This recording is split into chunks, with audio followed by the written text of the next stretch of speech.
Kita mahu ke Kelantan. Jabatan Meteorologi Malaysia Met Malaysia mengeluarkan amaran cuaca buruk peringkat jingga dengan hujan lebat dijangka berterusan berlaku hari ini melibatkan daerah Pasir Mas, Jeli, Tanah Merah, Machang, Kuala Krai dan Gua Musang di Kelantan. Melihat perkembangan ini, kita terus dengan Wakil Astro Awani di Kelantan, Muafandi Muhammad. Fandi, apa mungkin laporan terbaru setakat ini? Silakan. Terima kasih rakan tugas di Kuala Lumpur.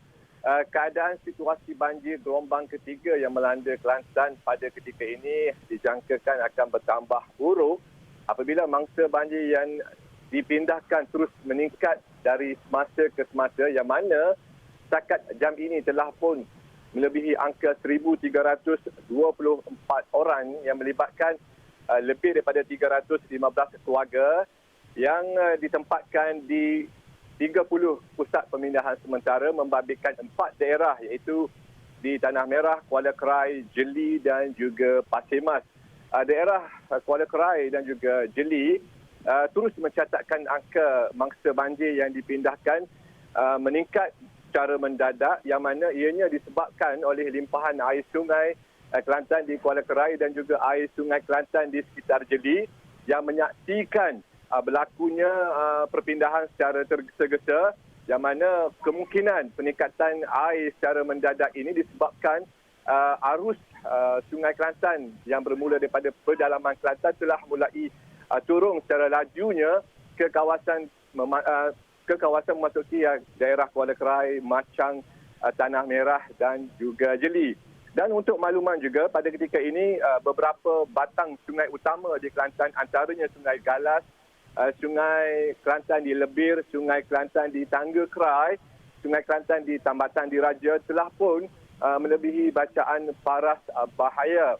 Dan fenomena ini sebenarnya berkemungkinan disumbangkan oleh keadaan banjir di sempadan Kelantan iaitu di Lipis dan juga Jerantuk, yang menyaksikan berkemungkinan air daripada kawasan berkenaan telah pun menyebabkan berlakunya limpahan di Sungai Kelantan berhampiran dengan sempadan.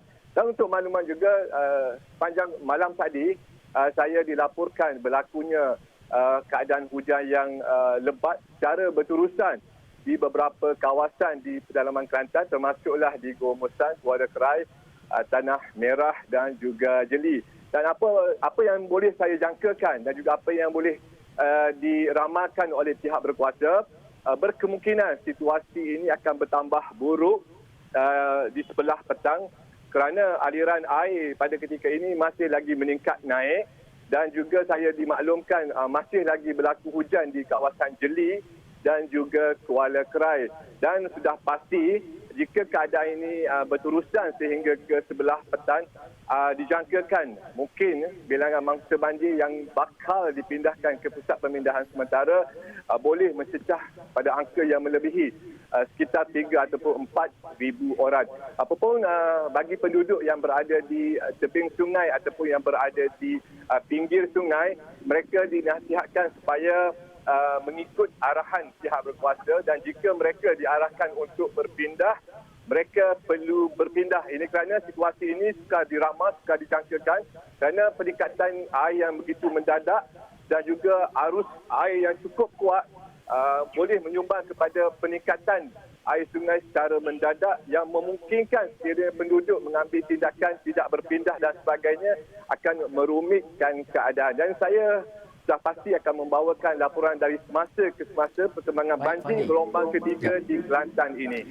Fandi, mungkin apakah secara ringkasnya, apakah cabaran yang terpaksa digalas oleh pihak berkuasa untuk menyelamatkan mangsa-mangsa ini, dan begitu juga boleh ulaskan sedikit, mungkin banyak infrastruktur yang rosak seperti jalan dan juga jambatan yang menyukarkan lagi perjalanan ataupun proses untuk menyelamatkan mangsa-mangsa ini semua. Mungkin dapat dikupaskan sedikit.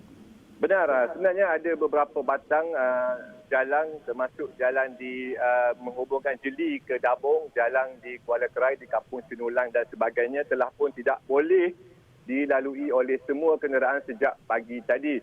Namun begitu, tahap kerosakan dan juga kemusnahan yang membabitkan kawasan rumah dan sebagainya belum dapat kita taksirkan, kerana sebelum ini pada gelombang kedua, kerajaan negeri sedang menilai kerosakan termasuklah tanaman dan juga ternakan akibat banjir yang melanda pada gelombang kedua.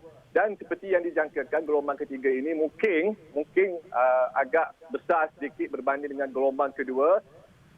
Untuk itu, persiapan pihak berkuasa bukan saja tertumpu di kawasan yang hotspot ataupun kawasan yang dijangkakan seperti Kuala Kerai, seperti Tanah Merah. Sebaliknya, seperti kawasan Jeli yang sebelum ini belum lagi dilanda banjir. Namun pada ketika ini, pada hari ini menyaksikan mangsa banjir di daerah Jeli merupakan mangsa yang antara teramai dipindahkan. Jadi jangkaan sebegini, ramalan yang sebegini sebelum ini kita tidak meramalkan kawasan tersebut, namun pada hari ini berlaku juga di kawasan Jeli. Situasi ini memungkinkan pihak berkuasa perlu memberikan tumpuan dan usaha menyelamat mangsa ini. Dan kita tahu apabila berlakunya banjir dan juga peningkatan paras air di kawasan pendalaman, sudah pasti akses ataupun talian telefon itu akan terganggu. Dan ini menyukarkan untuk ahli keluarga, pihak keluarga dan juga mangsa banjir yang terkesan itu menghubungi bantuan ataupun minta bantuan pihak berkuasa untuk dipindahkan.